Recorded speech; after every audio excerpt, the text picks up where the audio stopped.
दरवाजा आधा खुला था और रात की हवा उससे हल्का सा हिलाती जा रही थी। घर के अंदर से एक धीमी अनजान सी आवाज आती महसूस हो रही थी, जैसे कोई चीज सांस ले रही हो, लेकिन वहां कोई दिख नहीं रहा था। इसी पल अर्जुन की धड़कनें तेज हो गईं। वह सीढ़ियों पर खड़ा था। जूते उतारने का ख्याल भी उसके दिमाग में नहीं आया। उसके सामने वही पुराना मकान था जहां कुछ घंटे पहले तक जिंदगी मौजूद थी। अर्जुन शहर से बाहर नौकरी करता था और महीनों बाद अपने बचपन के घर लौटा था। पड़ोस अब खाली थे और यह इलाका धीरे धीरे वीरान हो चुका था। घर की चाबी उसकी जेब में थी, फिर भी दरवाजा खुला मिला। यह छोटी सी बात नहीं थी। अंदर कदम रखते ही उसे अजीब सी ठंडक महसूस हुई, जैसे घर ने उसे पहचान तो लिया हो पर अपनाया नहीं। हॉल में सब कुछ अपनी जगह पर था।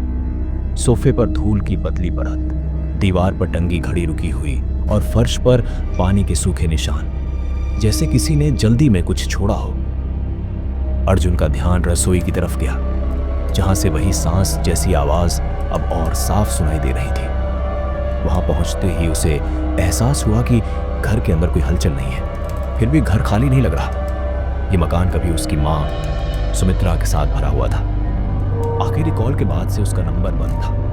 अर्जुन ने तब भी सोचा था कि शायद नेटवर्क का मसला होगा, लेकिन अब इस खुले दरवाजे और जमी हुई खामोशी में उसे अपनी गलती साफ दिख रही थी। सीढ़ियों से ऊपर जाते समय हर कदम पर लकड़ी की चरमराहट उसके दिमाग में डर भरती जा रही थी। ऊपर का कमरा वैसा ही था जैसा छोड़ा था, बस एक फर्क था। पलंग पर सिलवटें थीं, जैसे कोई अभी अभी उठा हो, पर कमरे में कोई नहीं था। खिड़की खुली थी और पर्दा हवा में ऐसे हिल रहा था मानो किसी की परछाई बन रहा हो। अर्जुन ने तभी समझा कि घर में जो सांस की आवाज थी वह किसी इंसान की नहीं थी। वह आवाज घर की थी, दीवारों में कैद उस आखिरी पल की जब सुमित्रा ने दरवाजा खोला था और बाहर नहीं जा पाई थी। अगली सुबह पड़ोसियों ने देखा कि दरवाजा अब भी खुला था, लेकिन अंदर से कोई बाहर नहीं आया।